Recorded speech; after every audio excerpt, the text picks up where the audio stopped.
Well, here we are. It's the Tape Trader's Guide to 90s Pro Wrestling, and I'm Kevin Martin. I'm the current MC of this car ride. We're going out to Wrestlecade in North Carolina. And you know, this is the very first time Braxton's ever been on the podcast. Say hello, Braxton. How's it going, everyone? Here we go. We got Braxton in the back seat with us. Employee of the month every month. Yeah. Well, I don't know about this month. He was a little late to work today.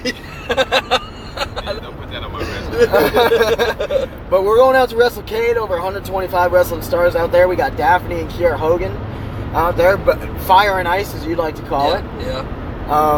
And now we're talking about all these wrestling memories that we've had. I know over the years. we've been just, it's like story after story after story after story, and no one's hit record on the gimmick, and so we're probably running out of stories already.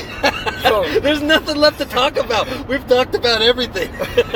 Everything in the past few weeks that's happened and transpired in pro wrestling. Might as well just forget about it. So, but there's been a lot of things that we've done, Kevin, since the last time that me and you have recorded. You're right. Overdrive, we've done another Overdrive show. We did the Revive show in McMinnville. The Bar, which was a really good show. Run down that show, because that was a good show. Yeah, they were bringing a revival to McMinnville, Tennessee. Headlined by Sami Callihan and Fred Yehi, which I think was the match of the night. Incredible match. Incredible match. Definitely the match that I think was close to 5 stars, if not 5 stars. I'm giving that Meltzer rating right there.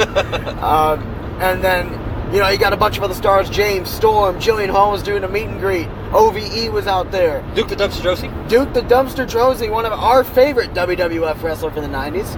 And he was out there doing a good old meet and greet with his great fans in McMinnville. But, man, dude, that was an awesome show. I mean, it was in the middle of McMinnville Civil Warfare. Yeah. There was how far there? So there's 2 shows. Yes, there's 2 taking shows. place at the exact same time. Oh, really? Yeah. How far away was the other show, Kevin? Yes. So Braxton doesn't know about this, but there were 2 shows happening at the same time. Literally a 3-minute drive from each other. One was up the street. One was down the street. One was at an elementary school, one was at the Civic Center. And you had, the one that we were at the Revive, you had James Storm, Fred Yeehaw, Sami Callihan, OVE, Simon Grimm. Yep. Yeah. And then at the other show, you had Chase Stevens, Marty Jannetty, Crazy Steve, Jeremiah Plunkett. Yeah. All kinds. Who ran that other show? That was run by Tennessee All Pro Wrestling. TAP. Yes, TAP. And Kevin is actually the general manager for TAP. Oh, is it? No. I am the so my role is commissioner of TAP. Yes, I appear live more than Jack Tunney does, just about as much. So while Kevin is over here and he's running the backstage at the Revive show, while at the same time being the commissioner to the rival promotion that was rivaling Revive. How does that? All right. Well, you see. And then I get him some heat because... Wait, you got any heat? I think it was me. Because I'm the one that told... someone had asked about... It was Scott Hensley. And said, hey, man, the show, the timing on everything was perfect. And each match, was smooth and blah, blah, blah. And I said, well, that's all Kevin Martin. Because you ran the backstage. Yeah. And then all of a sudden someone contacts you from TAP saying, wait a minute. Yeah. You're at fucking Revive. Yeah. Yeah. So, of course, I have a good loyalty to those people over at TAP. And, they've always been treating me well. But I didn't really tell them that I was over at the other promotion that night. I originally had other plans, but Justin ended up booking me for that night. WrestleTopia TV. Yeah, WrestleTopia TV. We were shooting the show. And I ended up running the locker room. I'd say running the locker room, helping keep everything on time and things like that. And everything went smoothly. We started at 7 o'clock, and we were out of there by 9:30. Like, the show was over at 9:30. Justin was never more happy. Yeah. Oh, my God. Thank Jesus. And then as we were packing up and leaving, I said, the other show's still going on. You know that, right? And he's like, no. I'm like, yeah, they're still going on. So... He's like, nah, they're probably over. So we drive by the school. Well, we don't see any cars. Yeah. Well, the cars apparently were on another side of the building. Yeah, I guess so. Yeah. We went to Applebee's to go say hello to James Storm and everything and do our rounds. Hurricane and Simon Grimm. Yeah, say hello to everybody. And then we wanted to get. I wanted to get out of Applebee's before Chase made it there. Oh, so that we didn't get caught up in the Chase Stevens. Well, we've already got another story right there. 2 for 1. We've already got another story right there. We got an OT's special. Yeah. So, but we were over there at Applebee's. We see some fans that we know went to the other show. So, how was that show? Oh, they're still going on. Yeah. What? So if you think about it, I think the saddest part about the whole thing is the Revive show was really good. It was a really good show from top to bottom, and they drew. You know, both shows drew really well. They both had 400 people at each show. Yeah. So here's 800 wrestling fans that could have gone to either show if they were 1 week apart. Yeah. Instead of battling, or maybe even doing a show together. Whatever it is, there's 800 people that wanted to watch good wrestling, and they had to choose. Yeah, I don't think you do that. Yeah, and then there's a bunch of bashing. And I'm not the biggest fan of wrestling politics and anything like that. And it's all around us. You can't hide it, you can't stop it. But it's a wrestling warfare in a city that could have drawn an 800 people crowd, just about as much as what Crossfire did at that time. Yeah, Crossfire went to McMinnville in 2012 and had about 800 people in the building. Yeah, so I mean, easily could have been 800 people or more. But people get turned off by wrestling politics. What's your opinion on wrestling politics, Justin? Like, what do you think? I mean, it's any kind of business you're in, there's always going to be people. Like, I mean, honestly, I believe I can do wrestling better than anyone else. Yeah. Because in my head, everything I think about, it all makes sense in my head. But there has to be a point where the first thing that comes, is making money.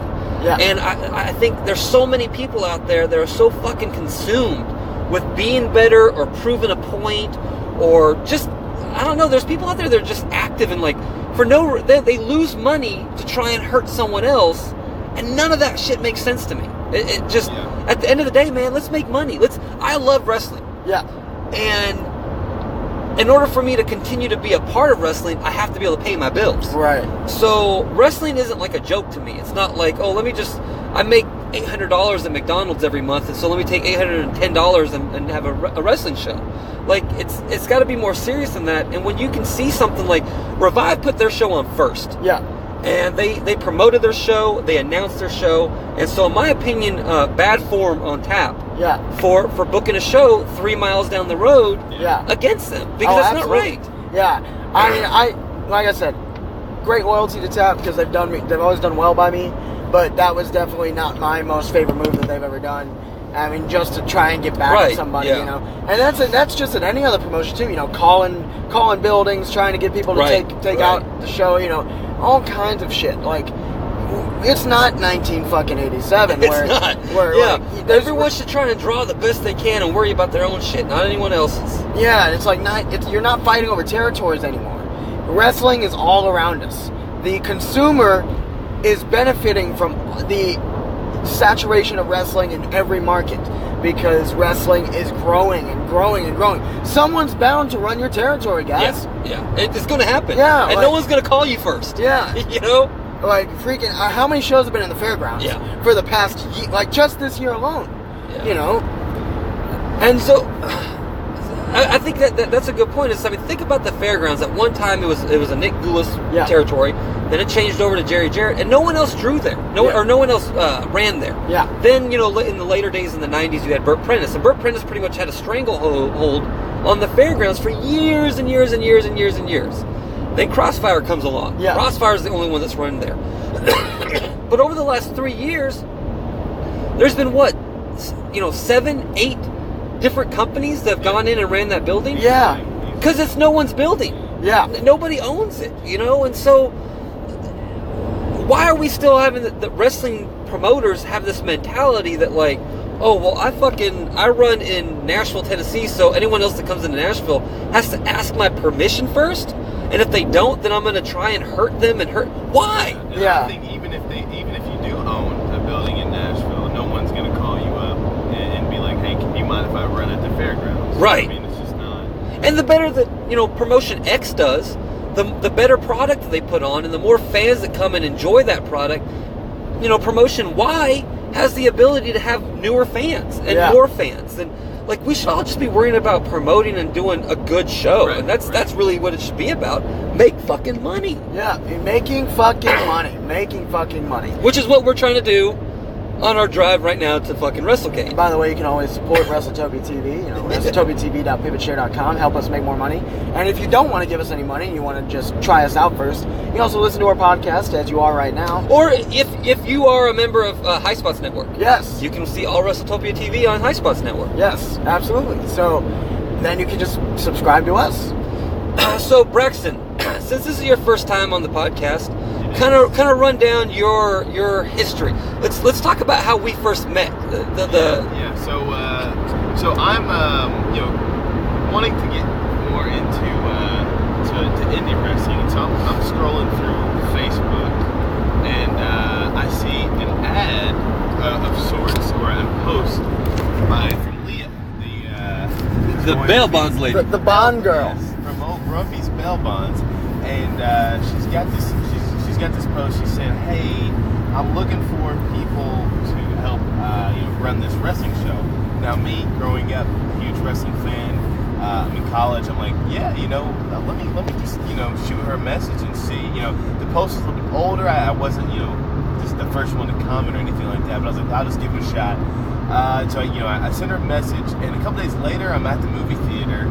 And I get a call, don't recognize the number, go answer the phone, it's Leah. She's like, hey, we got our first show, and she's just kind of giving me a very quick, very, concise rundown of what's going to be happening up in Murfreesboro.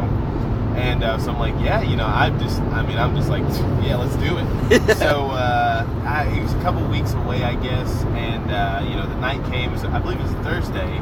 That first tour was a Thursday, Friday, Saturday. Yeah. And so I show up Thursday night, and this is at MTSU's Murphy Center. Yeah, at the Murphy Center. Yeah. And I'm just, I have no idea. I know no one there. I have no idea what's going on. I'm just walking through like the back. I see I think Graham and like somebody else rehearsing. And Murphy Center's real big. Like for anyone who doesn't know Murphy Center, it's about a 10,000 seat arena. Yeah, absolutely.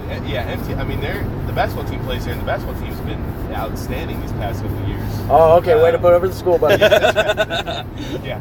But so anyway, I finally find my way onto the floor. I meet Leah for the first time, and she introduced me to Cindy, and I get this security shirt, and it's just kind of like I'm there, and I'm plugged in, I'm ready. I don't know anyone, but I just kind of listen to instructions, and the night goes well. I think I was just in charge of like seating or something, just doing a little security work, and then unfortunately the night had to come to an end, and I was there and I was seeing everything, but I was not realizing the scope. Yeah, the scope of it all, and how this was a 10,000 person arena, and the whole floor was pretty much filled. It wasn't just a ring, it was a ring and a stage. And, this is. There was a lion. There's a throne. There was two thrones. Two thrones. The stage was set for modern day gladiators. Yes. Who just go to war. And so the night came to an end. The show came to an end, and lights were turned on. And then at that point, it just kind of. That was so horrible. That was such a horrible night. What was Loadout that bad? It was, for me at least. There's a loading dock and everything for that purpose, though, ain't it?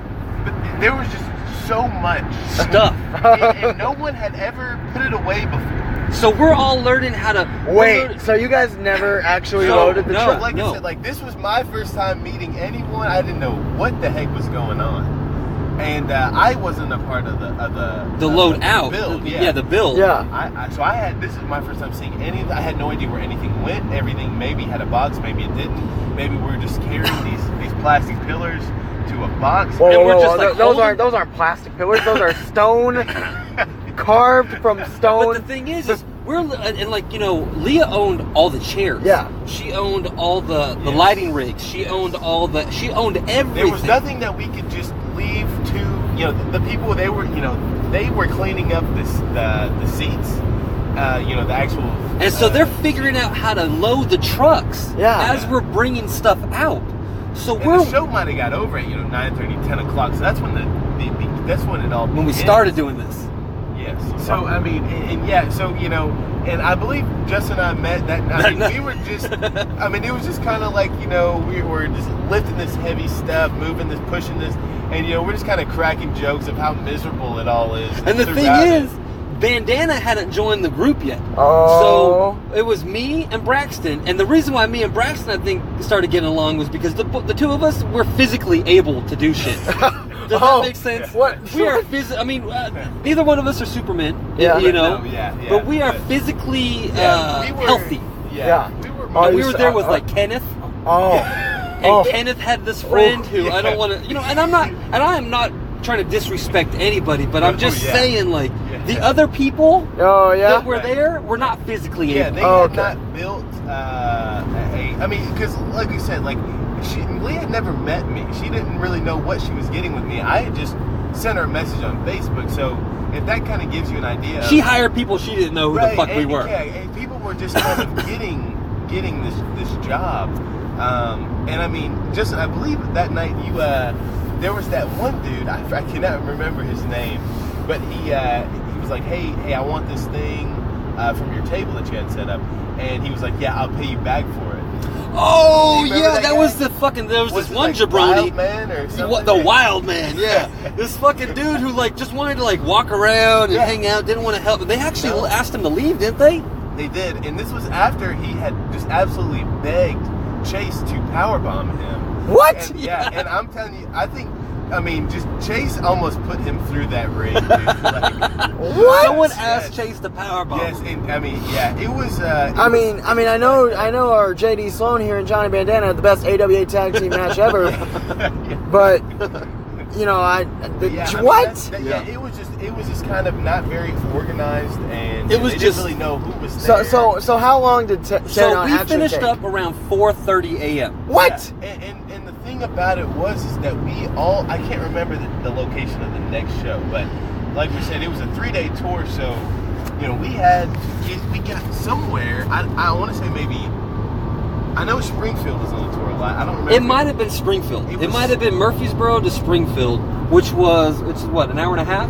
2 hours? About an hour and a half. Yeah, about an hour and a half. I know. I went home. I went home to Nashville that night. Yeah. Woke up at 7 o'clock. Because we had to be back there to put it all back up. Yeah. In the new venue. Well, you guys. But now remember, Springfield was next because remember it took us like an hour to load out. Because Springfield was so small. Yeah, and there was those mass. I don't know. It was a garage door right there. Yes. Compared to there was having to ramp. push everything up that ramp in MTSU, which pushing up 10,000 pounds worth of fucking chairs up that ramp was horrible. That was terrible. And I remember it was the stuff. Getting it up the ramp was miserable, but then getting it on the truck, and I mean, it was just all difficult. Just everything about it was horrible. I remember, we got that first truck loaded, and I saw it pull off. I'm like, all right, boom, and then they just back another one up, completely empty, and I'm like, golly. And then we were in Fairview. We did, yes, that's right. We did Murfreesboro, we did Springfield, and then we did Fairview. And this is the school that you guys got kicked out of, right? That's the school we got kicked out of because Wolfie D Derek King hung Wolfie D while wearing a Confederate flag. So you got a black guy. You got a black guy in a Confederate flag outfit hanging a white dude from the lynching a white guy. But you know what? It was fucking awesome. Look, dude, everyone in this car knows my political stance. Yeah. Okay, I am not yet, even though I am very much left-handed. Yeah.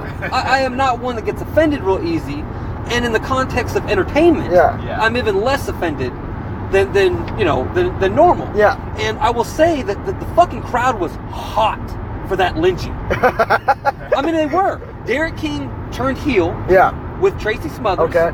Came out in this fucking awesome. That should show unity enough right there. That he comes out in this awesome Confederate flag outfit. Like his knee pads were Confederate flags, and Derek's very dark black. And his hair wasn't blonde. His hair was already he'd already washed out the dye. So he looked great, and dude, when he was hanging Wolfie, I mean the crowd, it was like that 1980s Back when nobody crowd. cared about that Where stuff. people were just, they were just hot. Yeah. They were just hot. They were hot at Tracy Smothers. And they were hot at Derek King. And they wanted someone to come and save Wolfie. And it was great. But the school was not happy. They were not happy about that shit. And that was the first night that me and Braxton just... Remember? Yeah. You just hung out with me at the dinner table the whole night. Yeah. The whole night. That was his job that night. Yeah. It was very good wrestling. It was. You know, the guys, it was cool to be around, you know, all the boys and stuff. And there was a lot of talent there. Yeah. I mean, I remember... Houston? Houston, and he had Moonshine, Yeah. who you convinced me was somebody else every time I saw him. And then, I mean, I'm a big Daniel Eads fan. He was there in that first show, Bram, like I said. And then you had Billy Gunn, you had Road Warrior Animal. I've got so many Bram stories. Do you? I have one. Well, let's finish up with AWA because you're right, because that first tour was really good. Very good. We drew really well everywhere we went. The matches were really good. But then it just kind of went downhill. Like that one tour was great, and then nothing really changed. Nothing changed. And that's. I mean, everybody was getting the same stuff. I mean, there were a few guys here and there different, but it wasn't enough difference. Wasn't enough excitement. Shane and Francisco wrestled each other 12 times, right? 13 times. They did. I mean, you just and then you had your tag team finish. Your tag team match at the end. Which seemed to also, that was another thing of the, like every tour. Yeah. It was a tag team. Yeah, it was a tag team. It was a tag team match at the end, at the main event every time. And I just don't think there was enough difference, enough excitement. And then you had Leah's tits all over the poster. So you just, the poster looked like a burlesque show. It didn't look like a wrestling event. It looked like a 18 plus fucking Chippendales. It looked like something you see at play. Yeah, it didn't look like it was a wrestling show that you bring your kids to, and you bring your family to, and you guys have a good time. It looked like something different. Right. But since then, Braxton has been, part of Wrestletopia ever since then. Absolutely. And we got a message from our resident journeyman. Oh, Francisco. Yeah. What did Francisco say? Well, I'm not sure if I'm allowed to reveal this, but he was talking about a potential shoot interview. With what company? Better not be pedo. Oh, I don't know. He was saying, hey, what would you think about doing a Wrestletopia shoot interview? And did you tell him we're ready and willing? I did not, because I don't know your password. Mike's live. Well, we are going to take care of that. He knows I'm fucking traveling to Wrestlecade. You see, Frankie wants to be the only person, the top priority. Hold on now. This man is the same man that I've been on the road with. And this man is on the phone the entire trip. Like, whether it's posting about himself, whether it's messaging about himself, or whether it's just talking about himself in the car, he's definitely all about himself on these trips. So, whether we're on a trip or not, we're still working for our resident journeyman. Journeyman is, so tell us your Bram story, Kevin. So, it's not my story, but it's a story that I was told. Hold the microphone. Look at Braxton. Braxton's trying to relax a little bit on this drive. You're supposed to be emceeing everything. Well, I gave him the mic so he could talk. Anyways, so we're on the road for I think it was Bram's first or second TNT show. And I was told that Bram had a lovely night at the PreShow Party.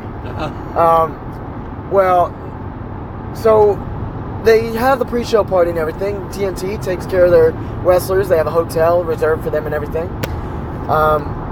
Crimson goes trying to look for Bram. Bram is nowhere to be found. Well, after about an hour of searching for Bram, they go back to where Bram would be staying at, around his room or whatever. And so they see Bram walking down the hallway, bare naked, looking for his clothes. And you know where his clothes were? Justin, I want you to guess where his clothes were. On a roof. No. They were in his room.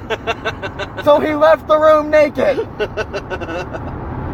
So he had a really really good night. Yeah, apparently so. At the pre-show. Yes, Bram. I hope he comes back to the U.S. soon. He's in the UK right now. Yeah. He's probably going to be there for a really long time because nobody will book him over here.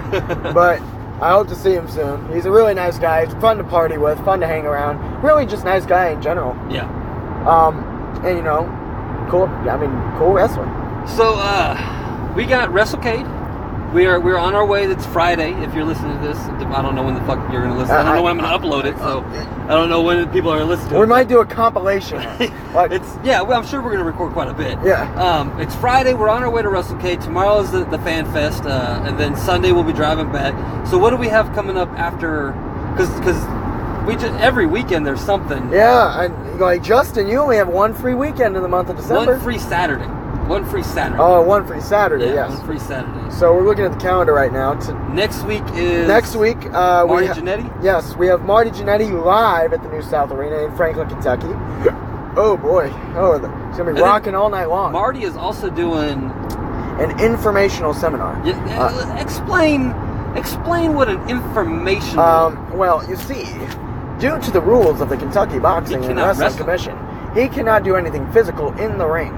But he can direct them. Yes, he can direct them through an informational seminar. So he's going to be giving a lot of information out to these people. I like it. I like it a lot. And if you're interested in said seminar, it's open to VIPs. Ooh.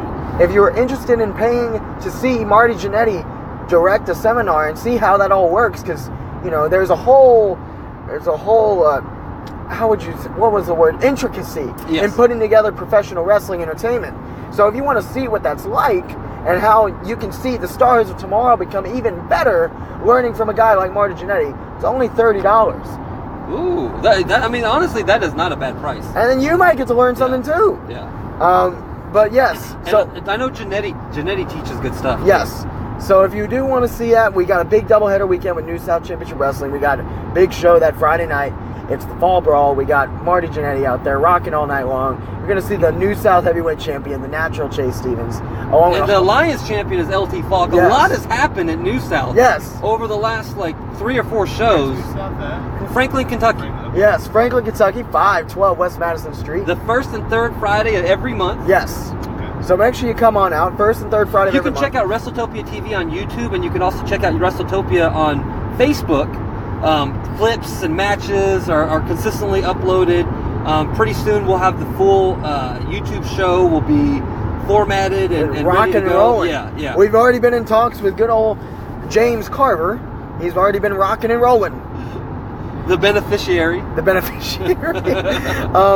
So we got that, and then we got more New South action coming our way. On December 7th and 8th, we're going to have a big night of action out there. We got December 7th, we got another big event in Franklin, Kentucky.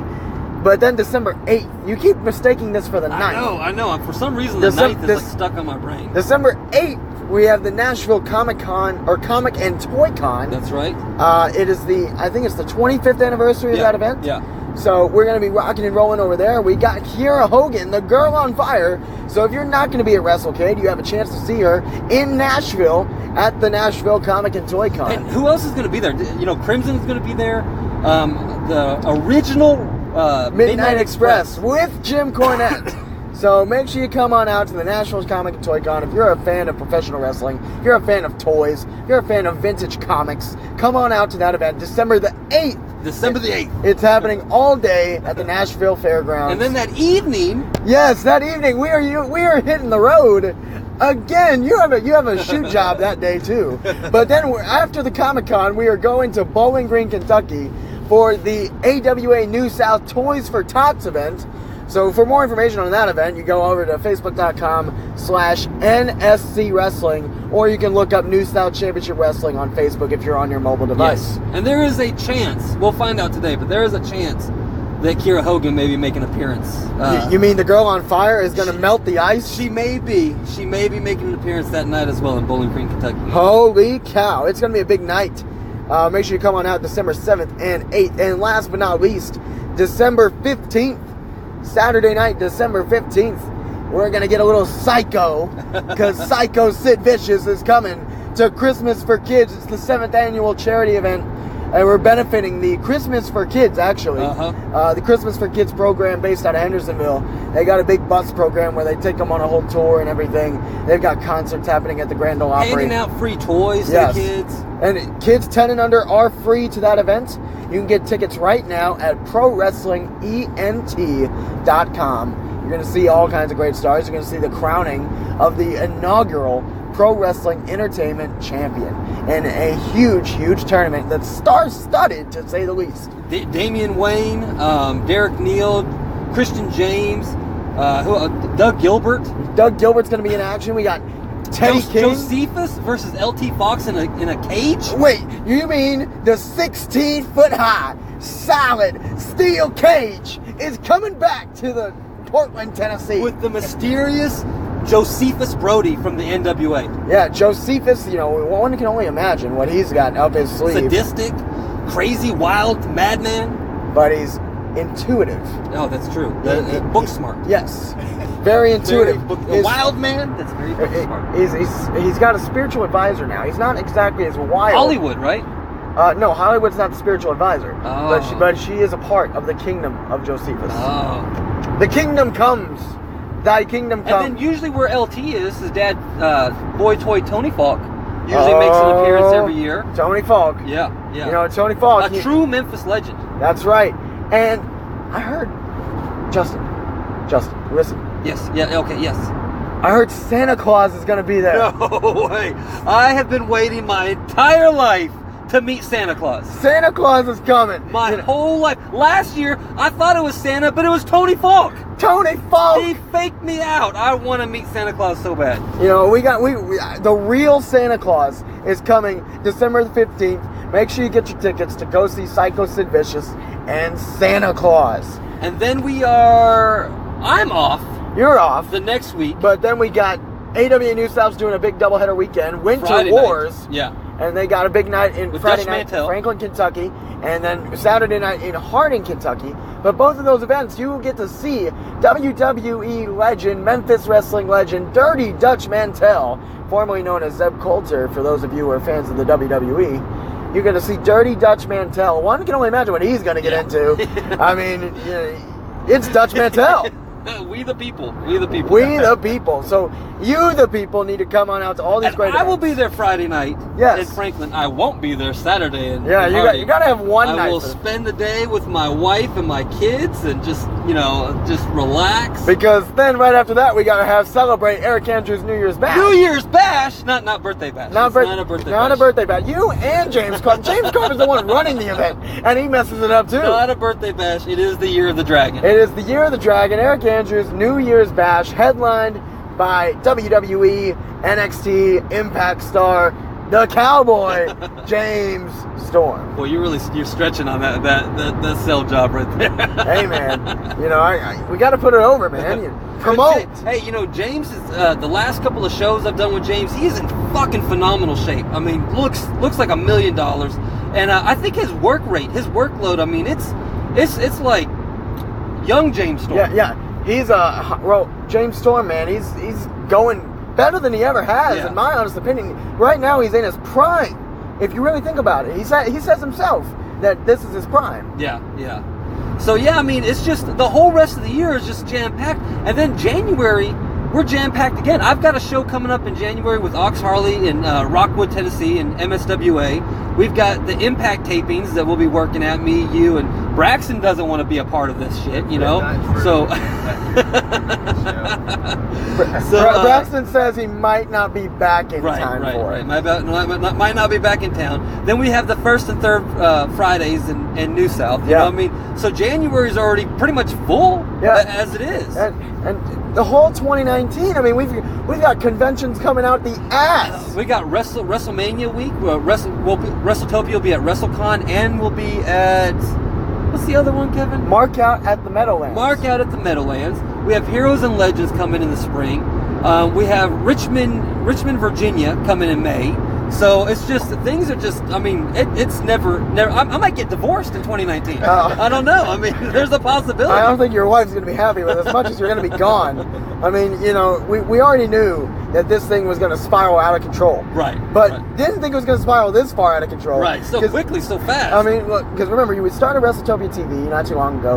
You know, kind of just doing every show now and again, just whatever you happen to have the gimmick table at. And then now it's become a thing. Yeah. Like, people book us. Yeah. Yeah. What's wrong with these people? I don't know what's wrong with them. I don't know if someone's just feeding them bad information. Oh, that's probably me.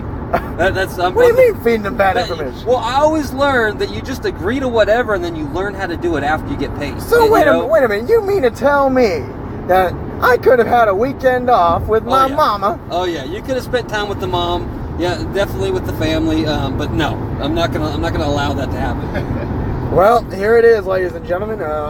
Wrestletopia TV, full force. We're like I said, we're going to Wrestlecade right now. We got the gimmick table coming. I'm not sure if these people are prepared. No, they're definitely not prepared for this. We're going to be staying with Doug Markham, who is a past guest of this podcast. We'll be saying hi to Jason James. Who knows who's all... I mean, everyone's there, right? I mean, Tony LaCassio's there. Crazy Steve's there. Everybody is at Wrestlecade, aren't they? All of our... How excited I am for this Crazy Steve Vampiro Oh, basketball. yes. Yeah, you did ask if I was excited for a specific, match. That one definitely is going to have me on the edge of my seat. Just make sure, Wrestlecade, if you're listening to this, if we happen to upload this before the show, please play his music. Will somebody just play my fucking music? Just play I've probably his music. That clip way more times than I would like to. Just make sure. As long as Johnny Bandana's not on the sound. Yeah. Well, Johnny Bandana's not with us right now. I think we'll be okay. Our lovely friend Johnny Bandana is unfortunately at the house. Yeah. We haven't heard from him in months. You know what's funny is Johnny at the two Overdrive shows got a match. Yeah. Showed up, got to work. Chris Michaels. One of the nicest drop kicks I've seen in my time. The match was great. I mean, you can find that on Wrestletopia TV, or you can go to High Spots Network, Wrestletopia TV on Pivot Share, CZW Network, a whole host of places on Pivot Share, and watch the match itself. But I also, if you want to just check it out on YouTube, the handheld, the fan cam, Wrestletopia TV fan cam, caught that match. And it's a really great match. But then at the last Overdrive show, I'm walking around, and Hammerjack comes up to me and says, like, "Hey man, what are you doing tonight?" And I was like, we're filming everything. I'm doing commentary. Me and Kevin are up there. He's like, "Well, you think you can come down and what do you say? Take a power bomb by Tyrus?" Yeah. Well, originally it was you either get clotheslined or do a power bomb from Tyrus. And I was like, did you have the option of picking one of the two? No. They just said, "Hey, we're gonna have Tyrus." Oh no, beat the shit out of you. I came to you. I remember because I'd asked if.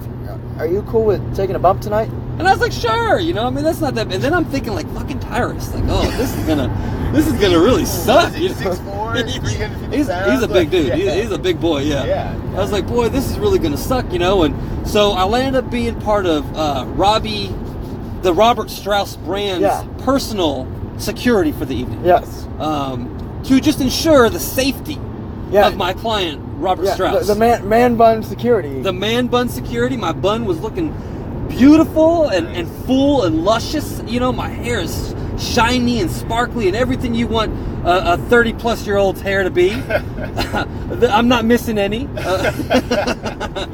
And so, but then it turned out it worked out better because they changed everything, and I landed up taking a chair shot. A couple of chair shots from Jeff Jarrett. No, to the back. To the back. That's and it was one of those things, like I didn't want it to look bad. I mean, I don't want it to look bad in general, but I definitely wanted to, do my best. You wanted to get Jarrett to get you that spot on TV, didn't you? And so Jarrett hits me in the stomach with the chair at first, and there's two of us, two security guards. Yeah. So he hits me, and then he hits the other security guard, and dude, it felt like 45 minutes. I felt so bad. I felt like I took the chair shot, I fell to the ground on my knee, I came up, I spun around, and I was like, oh my God, I'm just like sitting here looking like an idiot. Just spinning around. I'm just giving him my back, for 45 minutes. So what was he doing though? It wasn't that long. Like it was literally seconds, but to me it felt like forever. You know, it felt like I'm just sitting there waiting, right? And everyone's watching me wait. Yeah, you know. And so, but Jarrett gives me the chair, and everything felt fine. I go back, you know, shake Jarrett's hand and everything. He's like, "Hey, man," he's like, "You doing okay?" And I'm thinking like, "Why is he asking me that?" Like, yeah, everything's fine, man. He's like, "Oh, I felt like I caught you in the shoulder blade." And I guess because my adrenaline was so pumped, I was like, no, everything's fine, you know. Well, the next day, I go to sit down in the car, and when I sit back, my whole back. And so I go inside, and I ask my wife, I'm like, hey, is there a bruise on my shoulder? And I lift up my shirt. She goes, oh, my God. She's like, your whole shoulder is black. So how long? So hold on, hold on, Braxton. So he did get the shoulder blade. So he did get the shoulder blade. He did get the shoulder blade. How long has it been since you've taken a chair shot? Oh my God, dude! I mean, it's been since. This is gonna reveal his age, guys. 2012. Okay. Probably 2012 since I took a chair shot. Yeah. But yeah, he didn't get it from a Hall of Famer like Jeff Jarrett. That's right. I was a Hall of Fame chair shot, brother. So, and Jarrett, did you get to keep the chair? he tried. When someone should have told him this, he would sign it. Oh man. Where is We should probably look up the exit. Yeah, I think we're gonna let's we've been on for about an hour, so let's go ahead and I think we'll end the podcast for now, and we'll pick back up maybe when we're in the hotel with Doug. Yeah. And we'll sit down, and me and Doug can do our extracurriculars, our greeneries. Oh no. And then we can have a really good podcast after that. Oh boy. So make sure you support everything Wrestletopia, whether it's Pivot Share, whether it's YouTube, you know, buy gimmicks from me, you know, whatever it is. Just support Wrestletopia, because Wrestletopia is pro wrestling, and pro wrestling is Wrestletopia. And pro wrestling is you. That's right. So everyone say goodbye. Bye bye. See you guys. All right, you gotta unlock your phone now. Look what you're doing. You're ruining my MC.